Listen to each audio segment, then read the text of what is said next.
Nah, di kuadran pertama ini kan X-nya positif. Nah, gitu. Saya buat karena dia masih di kanan, X-nya positif, Y-nya positif. Atau saya buat gini lah ya. Contoh ini ada saya buat segitiga. Seperti itu. Yang ini adalah X, yang ini adalah Y, ini adalah R. Dari Pythagoras kan selalu R itu positif. Jari-jari maksudnya. Atau saya buat misalnya ini diputar gitu, berlawanan arah jarum jam. Ini juga diputar berlawanan arah jarum jam. Anggap itu lingkaran ya. Artinya ini semua R, ini semua R, ini juga R, ini juga R. Seperti itu ya. Nah, maka di kuadran pertama itu X-nya di sebelah kanan, positif. Kemudian Y-nya juga di sebelah kanan, positif. Maka di kuadran pertama ini semua positif, perbandingan apapun. Jadi misalnya kosami, ya kan, X per R, R itu selalu positif ya. Jadi di sini semua positif. Tapi kalau kita ambil di kuadran kedua, misalnya saya ambil di sini, anggap ini sama ya, anggap ini sama-sama theta, gitu. Maka di kuadran kedua ini X-nya sudah minus karena di sebelah kiri kan, Y-nya positif. Maka yang pakai X sama R itu negatif. Contoh cos, contoh tangen. Yang pakai Y itu positif, sin demi, gitu ya. Kemudian di kuadran ketiga misalnya, seperti ini X-nya negatif, Y-nya juga negatif. R kan selalu positif.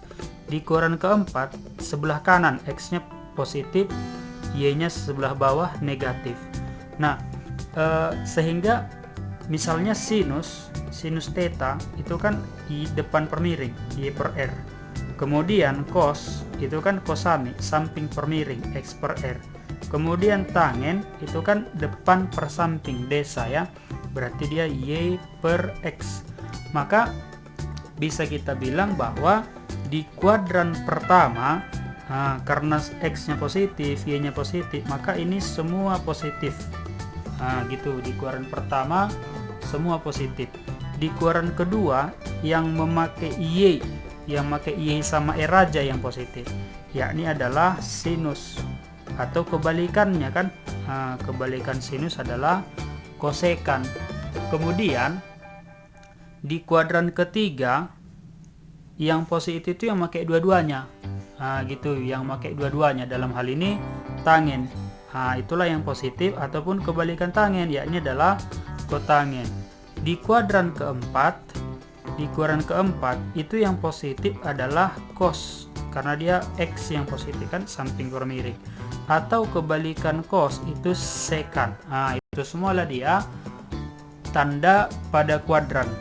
Sedangkan kalau misalnya nanti sudut negatif, kalau sudut negatif itu kan tadi di awal sudah kita bilang bahwa sudut negatif itu sudut yang diputar searah jarum jam, gitu. Dari 0 misalnya diputar searah dengan jarum jam. Itulah sudut negatif. Sehingga kalau misalnya sinus, contoh ini diputar 30 searah jarum jam, ini kan jadi kuadran 4. Maka nanti sinus min theta, seperti itu kan, kuadran 4. Sinus di kuadran 4 kan negatif. Jadi seperti itu dia. Kemudian cos min theta, cos di kuadran 4 itu positif. Jadi ini tetap cos theta. Ini nanti namanya fungsi ganjil, ini fungsi genap. Kemudian tangen di kuadran 4 itu juga adalah negatif, makanya jadi minus tangen theta. Seperti itu ya kalau sudut negatif. Nah, kemudian ini semua ada hubungan ini. Jadi theta ini bisa dibuat 90 kurang. Kemudian di kuadran 2 itu bisa 180 kurang, bisa 90 tambah. Di kuadran ketiga bisa 180 tambah, bisa 270 kurang. Ini bisa 270 tambah, 360 kurang. Itu namanya relasi ya, relasi antar kuadran, seperti itu. Nah, maka relasi antar kuadran itu dibuat gini, saya buat gini ya. Contoh saya buat kelipatan dari 90 tambah atau kurang alfa, kan itu ya. Dengan catatan K itu harus bilangan bulat supaya mudah saya tulis gitu.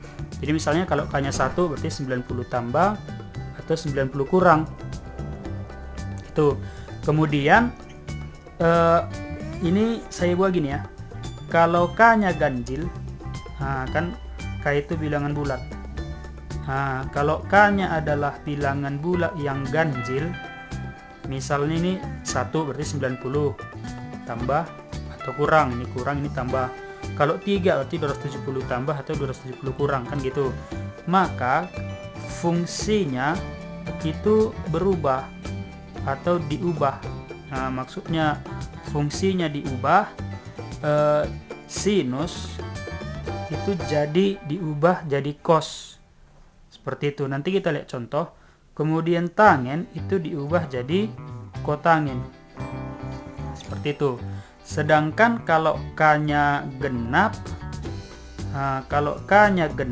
misalnya ya, K yang genap itu contoh 2 berarti 180, 2 kali 90, 180 kurang, 180 tambah. Kalau 4, 360 tambah, 360 kurang.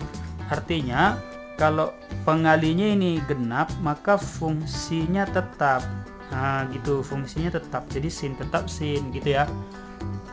Cos tetap cos. Tetapi ingat, ini semua tandanya itu mesti sesuai dengan kuadran. Seperti itu. Nah, contoh pertama, sinus 48 ditambah dengan sinus 12 dan seterusnya. Kan seperti itu. Maka karena ini semua di ukuran pertama, ingat ya, dalam trigonometri kita usahakan fungsi itu sejenis. Sejenis itu dia usahakan sudutnya sama, misalnya sama-sama 48 atau sama-sama 12. Kemudian fungsinya juga sama, misalnya sama-sama sin, sama-sama cos, dan seterusnya gitu.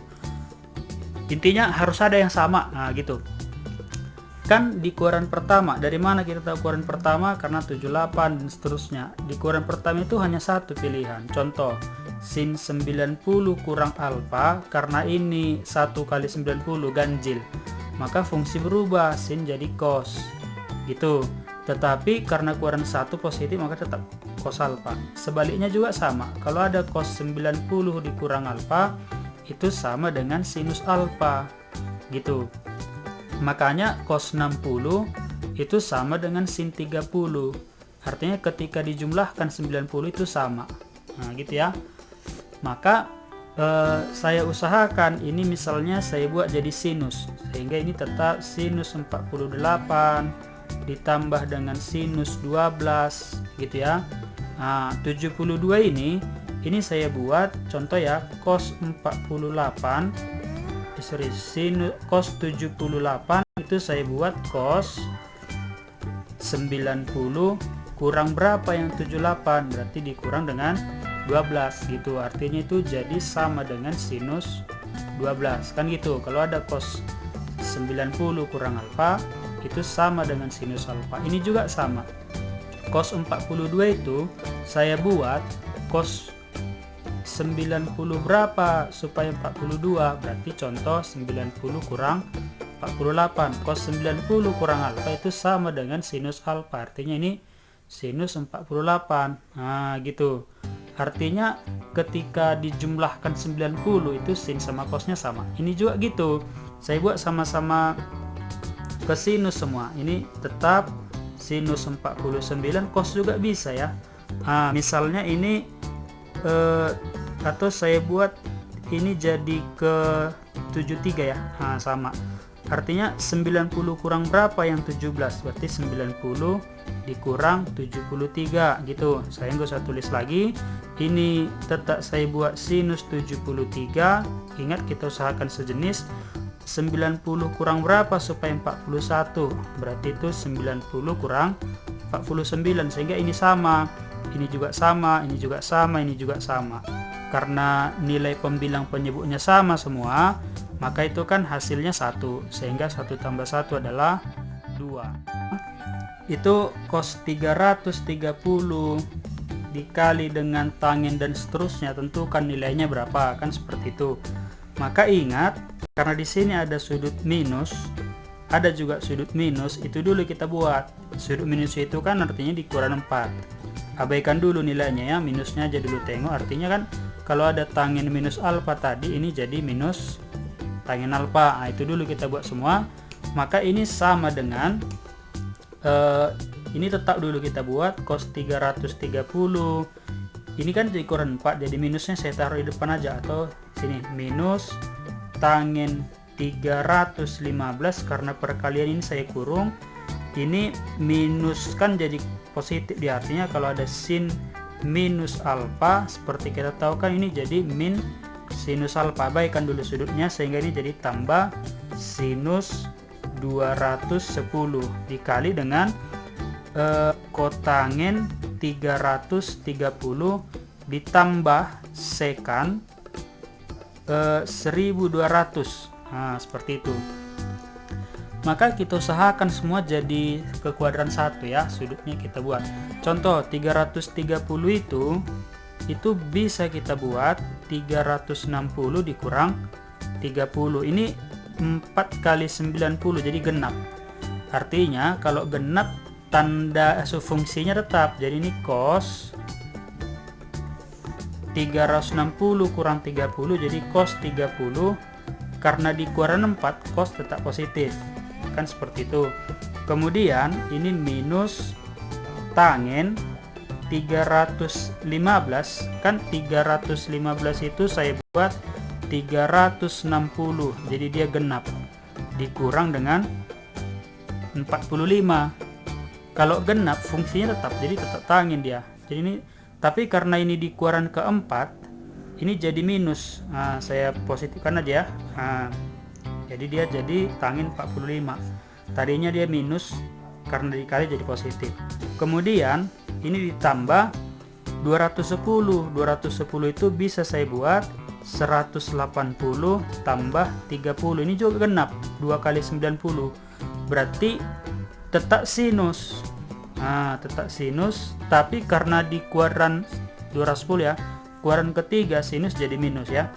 Kemudian kotangin. Kotangin itu saya buat jadi gini.